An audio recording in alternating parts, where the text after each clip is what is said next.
Rider Carbon 50. So paano natin malalaman mga master kung ang ating makina mga master ay good condition yan mga master.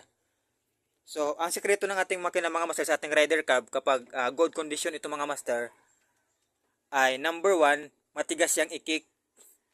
Yan, matigas ikik. Pero may langis siya hindi yung walang langis pero matigas ikik. Siyempre walang langis, matigas ikik, ano yon, kulang yun ng langis. Pero dapat halimbawa maayos yung langis mo, may langis, tamang langis, tapos matigas siya i-kick mga master, ibig sabihin intact yung motor mo, yung sa loob, maganda siya, good yan sa good condition yan siya, kasi walang mga ano yan, awang-awang yung ating makina sa loob. Pangalawa, kapag aandar siya mga master, ayan, ito andar siya, so malamig pa to, no? Ayan, malamig pa to, ayan. Malamig pa isa. So ito yung mainit ito. Ito mga master, seconds lang ito. Pag naka-under talaga ito, mainit talaga ito. So ito mainit yan siya. So sign din ito na good condition ng ating Rider Carb ay one click start din to mga master. So ito i-neutral na natin. So neutral natin para paandarin natin mga master. So ito start natin, one click lang to, no? So ayan. Napandar natin. So one click siya. So yan ang sign mga master kapag good condition ng ating makina. Lalo na kapag bibili ka ng ng second hand na motor. Yan yung sign mga master, dapat one click lang siya. Na hindi mo na kailangang pigain tong makina, no. Itong gasolinador para lang aandar talaga siya. Walang piga yan. Start ka lang talaga dito. Start ka lang sa motor na to, walang piga-piga. Dapat mag-start na yan siya at hindi siya namamatay.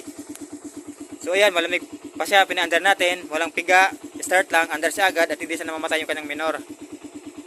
Ayan.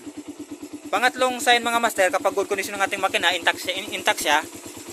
Siyempre number 3 yang walang lagitik. Ayan, walang lagitik siya. After mga 30 seconds mga master, dapat mawala ang kanyang lagitik. So ayan. So ito wala namang lagitik. Mayroon lang sa parang pitik-pitik. Ano yan siya, yung parang normal yan sa under natin yung buga. Ayan. Okay, ano natin, revolution natin. Ayan. Pangapat mga master, kapag good condition ng ating makina mga master, yung tono naman, sa alamin natin yung tono.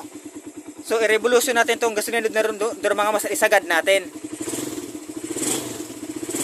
Isagad natin tong RPM kung talagang masasagad ba siya, kung hindi siya mamamatay. So, yan yung pang-apat na sign mga master. Isagad natin itong i-revolution natin. Paabutin natin to at least mga 10 to 12. Dapat aabutin sa dyan na naka-minor siya. Ay naka-minor, naka-neutral. Isagad natin RPM.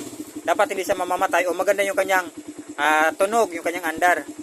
Kung maaari hanggang 12 to 13 pa. Kung halimbawa bibili kayo ng mga sikanhan, yun yung sign mga master. Panglima, siyempre, yan na yung ititesting mo pa. Kailangan mo siyang patakbuhin ng mga ilang minutes para malaman mo kung ano yung under ba niya talaga kapag nakatakbo ay good ba talaga siya. Kasi masitesting mo kasi yung clutch niyan, yung clutch, yung cambio, kung ano yung, kasi ito kasing clutch kasi mga master, malalaman natin niya kung talagang kapit ba, maganda bang kumapit, maganda ba yung hatak. Nasa clutch din kasi yung depende na mga master. So yun yung sign ng ating mga makina mga master kung talagang intact pa talaga sa loob. So yan, patayin natin. So ito, i-kick natin itong mga master. Matigas to eh. Ayan, matigas. Ayan. Pero hindi naman yung sobrang tigas na talagang parang kagaya ng TMX 155, matigas talaga yun. Iba na kasi yung mga motor ngayon, hindi naman sobrang tigas eh. Ayan, matigas siya. Ibig sabihin, wala sang loose compression mga master, ano pa siya, may tigas. Pero yung sobrang tigas naman mga master, yun na yung mga ina-upgrade naman. Malakasan na talaga yon. So yun, kapag sobrang tigas na mga master, ano na yun, kargado na yun. Yun talaga, intact talaga yung makina na yun mga master. Kasi ano na eh, kargado na eh. So yun, ano talaga yun, maganda talaga yung pangmalakasan na yung makina na yun mga master. So ayan yung sign mga master kung good condition yung ating makina.